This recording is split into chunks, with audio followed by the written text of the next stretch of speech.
You're such an asshole. Hello everybody, assholeconsulting.com. Go there if you have questions because we have answers. And we have a question from across the pond. And frankly, I'm being asked to play marriage counselor because I don't know if he's British or Scottish. He didn't say, I don't think. I presume he's English. A young man, and I won't mention his name because he wants to be anonymous. He said, hey, what do you think about the Scottish independence thing? I'm like, I'm just truthfully an ignorant American. And he says, well, how much would it pay? And I say, hey, you know what? I'll lower my price a little bit because it's probably something I should be a little bit educated about. And, oh, what a clusterfuck I agreed to. Holy shit. Like, I knew because I've been listening to the English history podcast and going back, what, about 1200, 1300? King Edward, the Scots came down. It's a very boring history. The Scots, they didn't know who to have as the ruler. And at that time, Scotland and England had a relatively good relationship. And it was King Edward I, I believe. Don't email me if I'm wrong. You guys all have King Edward the 42nd. I don't keep track. We still have only one George Washington, one Abraham Lincoln. Maybe if we're around for 2,000 years, we'll have a lot more of the same names. But anyway, I think it was King Edward I said, sure, I'll help you out. And then he totally screwed over the Scotch. Hey, and by the way, you're going to be our bitch. And that's basically the history of Scotland and England as far as this ignorant American knows. So then, was it 1707? Scotland kind of became part of Britain. There's a whole difference between the United Kingdom, Britain, and Scotland and England. And Wales and all that. But I'm not going to go into it. What I'm going to do is I'm going to play not guidance counselor, marriage counselor, because that's literally what this is. So bear with me because it's a very complicated topic. I had to whittle them down and say, okay, well, I can't. It's going to cost you $1,000 for me to do a whole report. Dear Aaron, would you be prepared to do a video on what the consequences of Scottish independence would be for England and Scotland? How much would it cost? Please keep this anonymous, best, and I won't mention his name. And I say, well, it's going to cost a lot of money. He says, well, here's what we're going to whittle it down to. I would like to counter your offer if I provide you with details of the current political situation in Britain as well as any other information required, and I break my question into two economic questions as follows. One, if Scotland became an independent nation, what would happen if they kept the pound sterling without a formal currency union from the Bank of England? Two, since England subsidizes Scotland, if Scotland became an independent country, would it be the situation of the so-called Cal exit in which England would lose a trophy wife and find itself with a lot of extra money? Since I will provide you the background information on the current situation, the questions are more focused on economics, of which you are an expert as possible to significantly reduce the cost. Yes, it was. And so then I said, okay, give me the background here. So this is going to be lengthy, so just sit in and relax. This long email based on the information requested. For the record, Britain is a sovereign entity, but England and Scotland are not. They have not been for hundreds of years. Here are certain perceptions of England and Scotland from Scotland and England in recent years. English perception of Scotland. The English overall, myself included, would rather Scotland remain in the Union, but they are becoming increasingly frustrated with the Scots and the feeling that England may do better as an independent country. The English feel that the Scots are getting a much better deal in Britain than the English are, and this is annoying many English citizens. In particular, there's a feeling that English nationalism and being proud of being English is a bad thing, fueling these feelings of discontent in England. The Scots have more devolved powers, their own parliament. England does not have a parliament, and free university tuition fees being among the best benefits Scotland receives, a higher share of public spending than the rest of the UK. The English see nothing foreign about Scotland. They view a Scottish city like Edinburgh in the same way they see a major city, English city like Manchester. The English do not view the Scots as a colony, but as an equal partner in a union. If anyone is a colony in Britain, it is the Welsh and the Northern Irish. I would say so with the Northern Irish. What are you doing there? What is this little piece of Ireland? Oh, that's the United Kingdom too. What the fuck is that? What? The English would rather the Scots remain in the union, but are becoming increasingly apathetic. The English feel that the Scots are undermining Brexit by constantly challenging Theresa May, pushing for a second referendum, and using the fact that Scotland voted to remain in the EU to interfere with the upcoming negotiations. Theresa May formally triggered Article 50. Yeah, fuck you, Scotland. The whole country voted to get out, well, by that much. they voted to get out of the EU. If you want, you can vote as a country to leave Britain, the United Kingdom, and then you can go join the EU. This one I did find interesting because they're saying, well, we want to leave, but we still want to use the British pound as our currency. I'm like, well, wait a minute.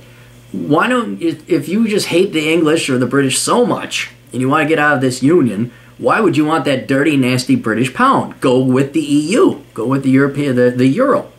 Because I saw a poll that one thing that was clear, 62% of the Scots did not want to leave the European Union. That's like, well, okay, well, there's your currency answer.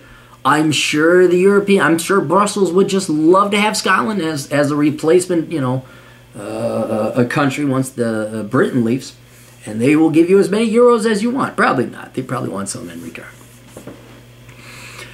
The English feel that Scotland is trying to grab as much as they can and not work for the Union. Instead, think about what is best for Scotland, constantly pushing for more money and more free stuff. From what I read, I think that's more the Scottish Nationalist Party. Because when they did the poll, 55% of the Scots wanted to stay within the Union. So you got to kind of differentiate. There's just an outside observer. What was it? Nicola I had it. What was her name? Sturgeon. What she says and what the Nationalists say versus what the population wants. So we got that. Scottish perceptions of England. The Scottish National Party, led by Nicola Sturgeon, are the main party in Scotland, having wiped out Scottish Labour and the last election of obtaining a handful of MPs. Despite recently having an independence referendum and being defeated, they are pushing for a second right now. All right, this is why I don't trust these people. Not because they're leftists or whatever your political opinion of them might be. They just had a referendum. Maybe give it 10 years and vote again. What you're doing is you are forcing your political indoctrination and philosophy on the people. That's not democracy. That's tyranny. And it's like it's like hitting somebody. Wrong answer, try again. Wrong answer, try again. There's no respect for the will of the people in this party. 2014 they had the referendum. Give it some time. Make your case. Stop being the annoying, nagging wife trying to ask your husband 30 different ways, hoping to get the answer you want for the same question. All right? They are very socialist and nationalistic, and their policies reflect this. This is how the Scots tend to view the English. The Trident submarines are part of our nuclear programme, because you guys put an unnecessary M and an E at the end of that word, in NATO, are based in False Lane in Scotland. The Scots feel that this was forced upon them against their will, and they are vehemently opposed to nuclear weapons in any form whatsoever. Despite the fact that Britain was formed as a single country via the amalgamation of England and Scotland, the Scots seem to feel that they are a colony of England, and they talk about ending the British Empire once and for all. Since Scotland has become very socialist, they are the dictionary definition of a socialist party. They do not like the parties of the Conservative Party. The Conservatives currently with the majority in the House of Commons, and our Prime Minister Theresa May has just called a snap general election in June, and she's expected to get around 45% of the vote. So England is overwhelmingly conservative. The Scots feel that England is forcing policies on the Scots they do not want. Well, that's the problem. You are part of this. Look, I don't know if you knew this. Here in the United States, we had this guy called Barack Obama, and he forced a lot of policies on a rather large percentage of the population that they didn't want either. You don't get what you want all the time. Now, I will, I was going to mention this earlier, might as well mention it now because it's opportune. I will maybe recommend to the United Kingdom people, everybody over there, to maybe perhaps pursue a more American form of government. I know it's not going to happen, but and not what we have today, but in the olden days where the states had a lot more power. So it allowed for a lot more flexibility in policy and law at the local or state or municipal or county level. I don't know what they're called in the United Kingdom.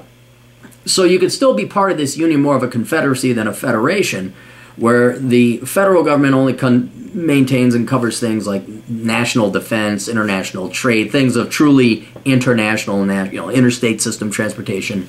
But then, hey, do you want to offer free tuition to a bunch of fucking retards who are going to major in philosophy? Hey, go ahead, do that in Scotland. You don't want to pay for idiot kids, idiot educations? Well, then go to England and save your taxes. You want to have free health care? Go to Wales. You don't want to have free health care because you keep in shape and you don't eat fish and chips all the time? then go to Northern Ireland. I don't know the behavior, but the larger point is if you just, a lot of this would go away if the individual states, provinces, whatever they're called over there, would be allowed more leeway and control and say over their basically social spending is what it boils down to. I wish it was about noble things like defense or whatever else, but it's basically free money and gimme that. That's all this really is arguing over. But that's unlikely to happen. Where do we go? Amalgamated as a socialist. In the EU referendum, the Scots voted overwhelmingly to remain, and England voted overwhelmingly to leave. The Scots feel that the English are dragging them out of the EU against their will, so they want to leave Britain so they can join the EU. Again, you don't always get what you want. As someone who voted for Brexit, thank you for your congratulations video. Oh yeah, dude, Nigel Farage all the way. Surprised he had a show. The reason for this split is that England has been forced to endure the difficulties of mass immigration, whereas Scotland has not, and Scotland has received most of the funding from the EU. They're opposed to austerity measures and want to massively increase public spending. In the Scottish independence referendum, some key arguments from the Scottish National Party were as follows. They want to maintain the pound sterling as a currency despite the Bank of England saying they had no interest in a formal currency union. Well, that's fine for them. They can have the situation of Greece if they want it. The Scottish National Party refused to take part of the debt of Britain if they became independent. Oh, that's just being cheap. That's being dishonest. Countries have gone to war over that shit right there. And see, when I see that, I see dishonest intentions. I see no honest intentions whatsoever on the part of the Scottish National Party to be intellectually honest, be responsible, owe what they take, and own up to their behavior. So they just I mean, it's a money grab, and this is why I'm kind of leaning morally, ethically, personally, not necessarily economically, with England. The Scottish National Party want to maintain Queen Elizabeth as their monarch despite not asking her first. We kick King George III's ass out of the... We don't deal with that monarch bullshit. And the Scottish Nationalist Party wanted to rely on oil as the main sources of economic productivity despite the dramatic fall in its price after the independence referendum. Well, they can be Venezuela if they'd like to as well. With respect to their respective economies, the best information I could find.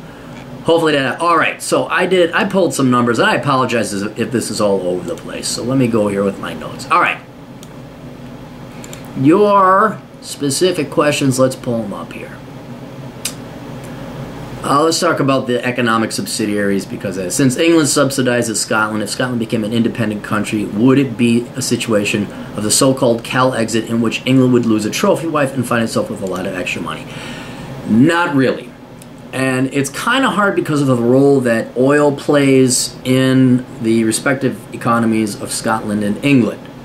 Right now, according to House Economy Reports, pulled it up in November 2016, per capita spending in Scotland is 10,536 pounds, where the United Kingdom is at 9,076 pounds. So Scotland gets a 14%. Did I do the math right? Let me pull up my math. 16. Scotland gets 16% more spending per person than the UK average. Now, at first you'd be, oh my God, that's horrible, the parasites, blah, blah. Well, then I ask, okay, well, what do they pay?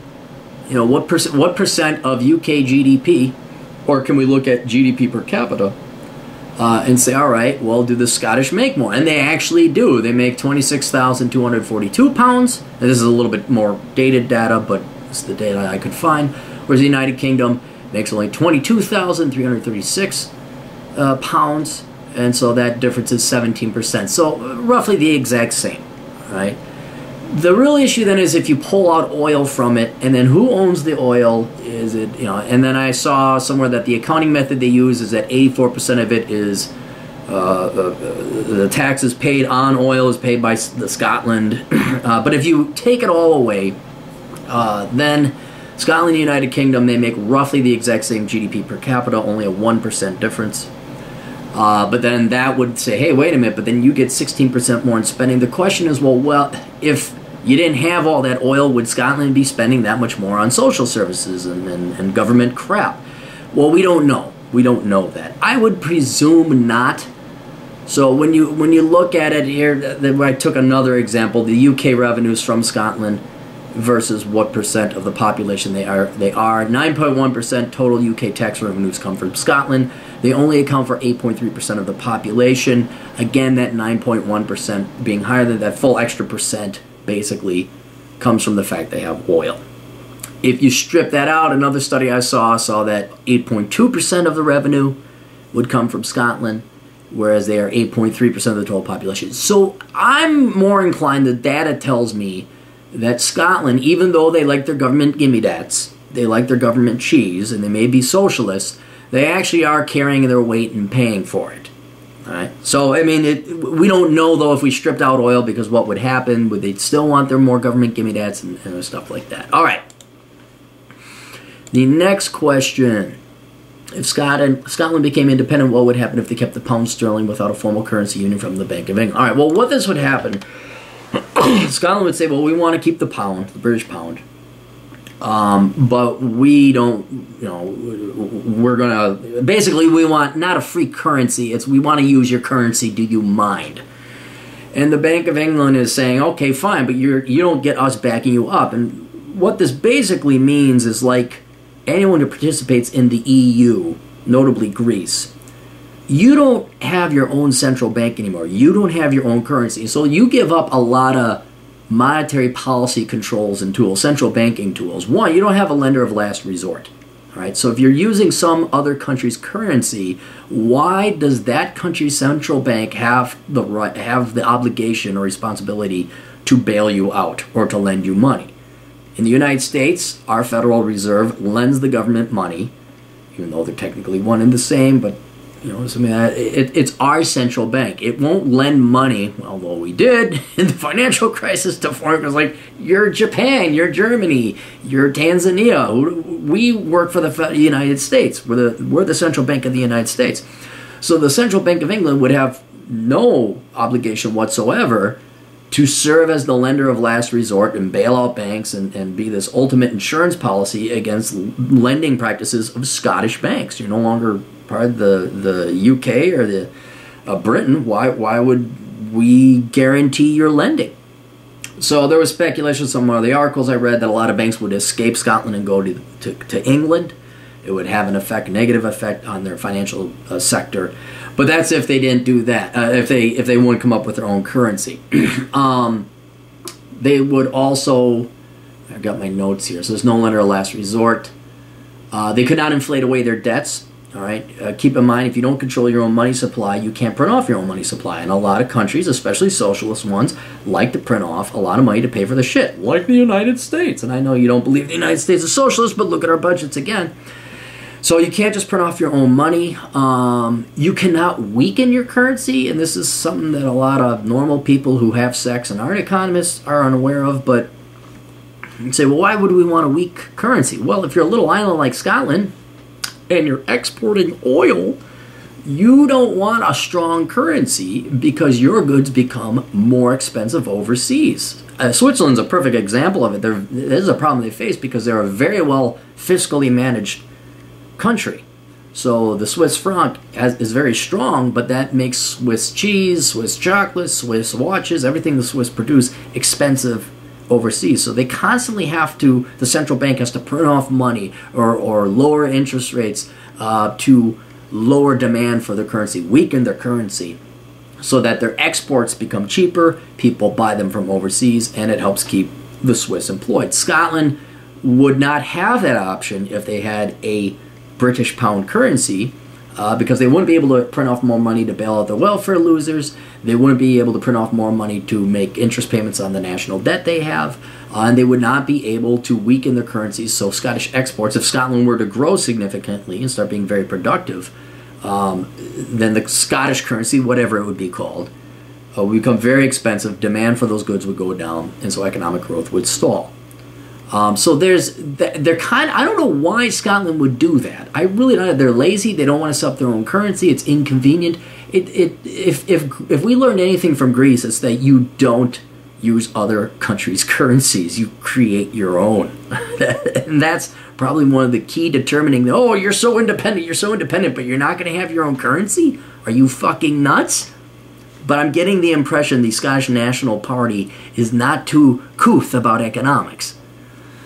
So there's that. And then, as I mentioned before, 62% of the Scots voted to stay in the EU. And if you presuppose the Scottish want to be their own independent country, well, then why would you want the pound? Go get the European Union, get the euro.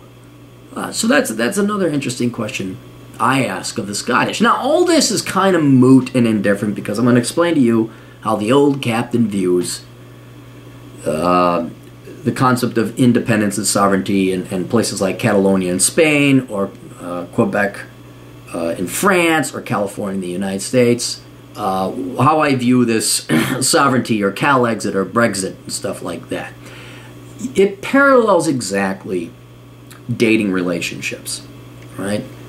If neither party wants to be in it, the other party should respect that and leave. Now, the UK or Britain, and Britain and the European Union, both with the EU referendum and the Scottish referendum on independence, on Brexit, and the Scottish independence vote, that was two mature adult people, man and woman, coming together saying, should we still stay together?